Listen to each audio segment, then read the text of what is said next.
I worked at a small restaurant in a shopping mall with my older brother when we were in high school. We were both waiters, but since the restaurant was small, we also helped with other tasks like washing dishes, making deliveries, and anything else that was needed. After a year, my brother graduated from high school and decided to go to college, so he left the job. I stayed and worked there for a few more months before I left too. It was a Friday, so I worked a later shift than usual. The restaurant stayed open until midnight, but I usually left by 8 or 9 p.m. because of school. That night, I was scheduled to close with the manager.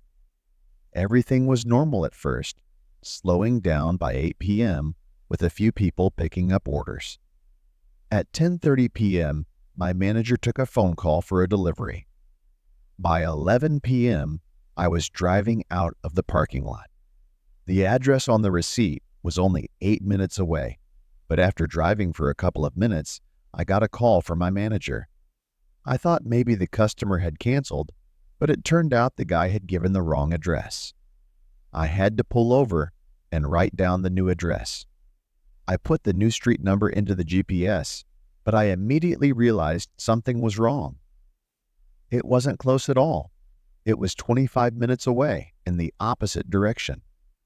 The order wouldn't have been accepted if they had given this address first. I thought about going back to the restaurant and telling my manager, knowing he'd understand, but I was already on the road, and the order was ready, so I kept going. By this time, the roads were really quiet, and the farther I drove, the fewer cars I saw. For the last 5 minutes, there were no cars at all. I was getting to the edge of town, where the buildings and houses turned into fields and trees. When I got to the road with the address, all I saw were houses with their lights off. As I drove past more houses, a few had porch lights on, but it still felt empty. These weren't the nicest houses. They were all simple, single-story homes. I pulled up to the house I was delivering to and parked on the side. When I got out with the food, I felt uneasy as I walked to the door. It was very quiet outside, and without street lights and only a few house lights, it was dark. I knocked on the door and waited, but after a minute, no one came to answer, and I started to feel more uneasy. So, I just set the bag down and turned to walk back to my car. They hadn't paid yet, but the food was probably cold, and it wasn't any good to me now. But when I looked at my car, I saw a man standing right behind it, leaning over like he was looking into the window. I stopped, and I'm not sure if he heard me or not, but he quickly looked up at me. I could barely see his face, but he looked older. "Do you need something?" I asked, but the man didn't move. I asked again, but he still didn't respond. The feeling of unease grew stronger, so I looked around, but all I could see were trees in the dark. Then, the man took a few steps back, moving away from my car and standing about 5 feet from the door. I started walking over slowly, hoping to just get inside and leave. As I reached the door, the man continued to stare at me from just a few feet away. I carefully opened the door and rushed inside, but before I could even lock it, he started yelling. I looked at the man, and now he was facing the woods, just screaming. I turned my head to see what he was looking at, and I could make out 2 or maybe 3 figures moving quickly toward my car. My first thought was that this was some kind of trap, and I needed to leave fast before something happened. I quickly started my car and backed up, just as the man tried to move behind it, trying to stop me. I managed to get out of there, seeing and hearing the group of men yelling at me as I sped away. The police were called, and although they couldn't find much, they did discover a few things. The house I was supposed to deliver to was a vacant property. It wasn't abandoned, but the owners didn't live in the state anymore. It wasn't for sale either. It had just been left empty and falling apart for the past decade. The person who placed the order is unknown, and the first address he gave didn't seem to mean anything. We never found out who the group was, what they planned to do, or many other details. But I'll probably keep wondering about it for the rest of my life. After all, if anything had gone even a little differently, I might not be here today.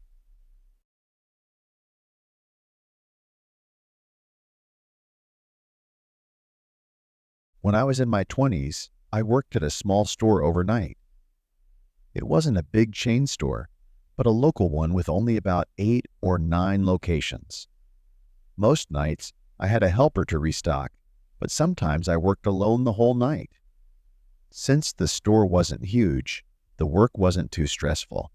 Sometimes I worked slowly, so I wouldn't run out of things to do. One night, I was working alone and taking my time. At the start of my shift, I moved some boxes into the aisles to start stocking. It was easy work, so I wasn't thinking too much, and my mind was wandering. I finished stocking 3 aisles when I suddenly heard a knock at the front door. It startled me, and at first, I didn't even know what it was, because I was so spaced out. Then I heard the knock again, and it was loud enough to echo through the store. I walked to the end of the aisle and looked out the big front windows. I saw a man in a hood standing by the door. I went to the other side and said through the glass, "We're closed. We won't open until 8 a.m. The man stared at me, but didn't say anything. I pointed to the sign on the door and said again, "We're closed, sorry." He kept looking at me for a few seconds, then turned and walked away. I watched him until I couldn't see him anymore, but it didn't look like he had parked anywhere. The whole thing was strange, but I figured he was just at the wrong place or something. I went back to stocking the shelves and eventually forgot about the man. By 2 a.m., I had finished half of the aisles and was ready for my lunch break. I left the boxes where they were and went to the break room at the other end of the building. I stayed in there for about half an hour, then threw away the rest of my lunch and went back to work. I walked through the store and reached the end of the aisle I was working on. Just as I looked up, I saw a man walking past at the other end. He seemed like he was just crossing the store and didn't notice me. I froze, feeling a wave of fear. I listened closely and heard his footsteps moving toward the side of the building I had just come from. I quickly stepped into the aisle and hid behind the shelves.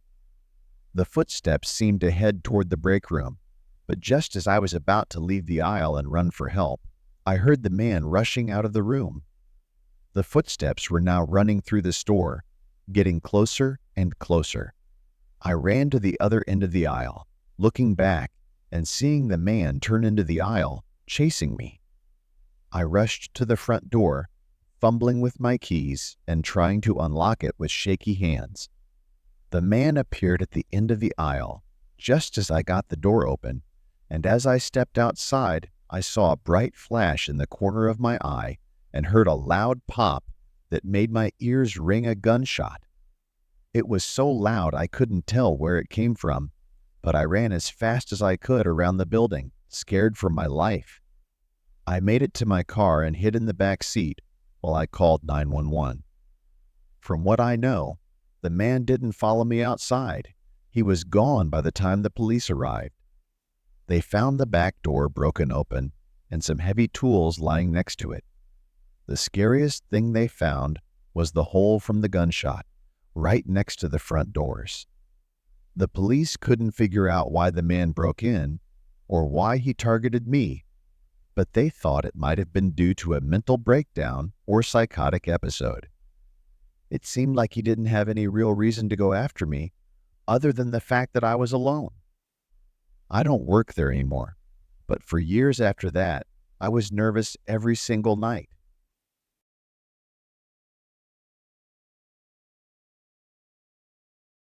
It was a cold, snowy night when I parked my car at the gas station where I worked.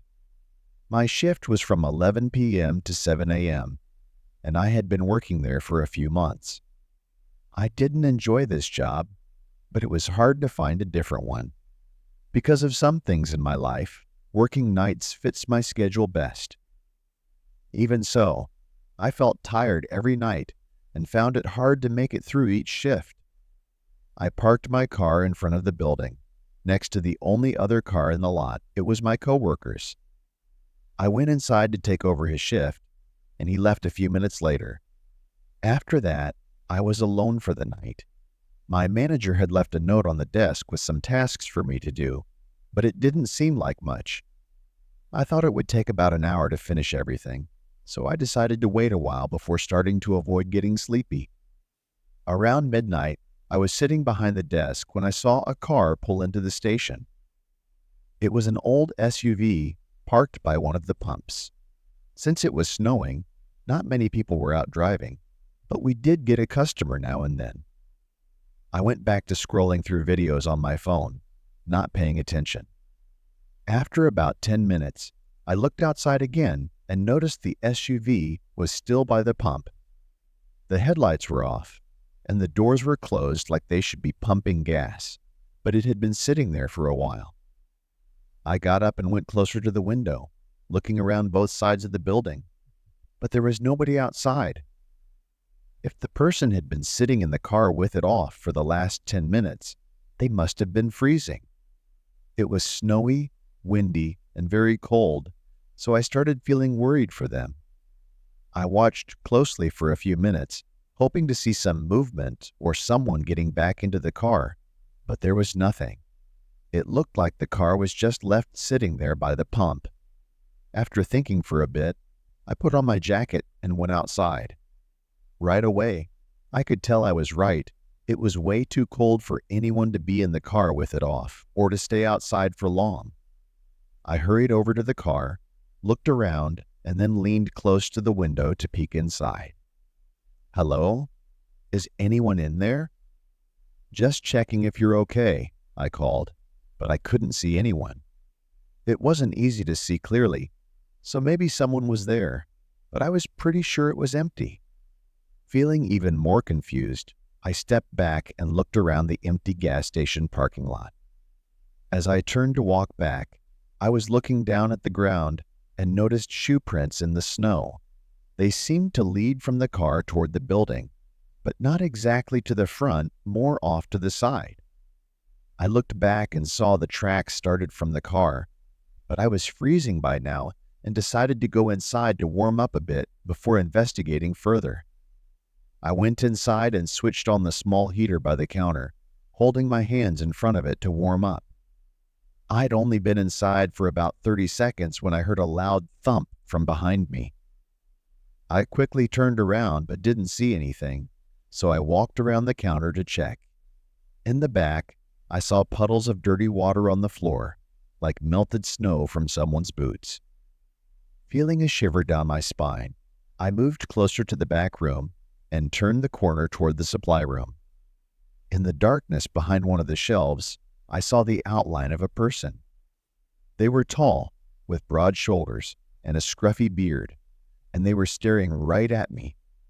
For a second, my heart stopped.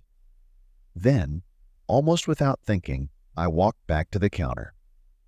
I'm not sure why, maybe I was too shocked to react normally.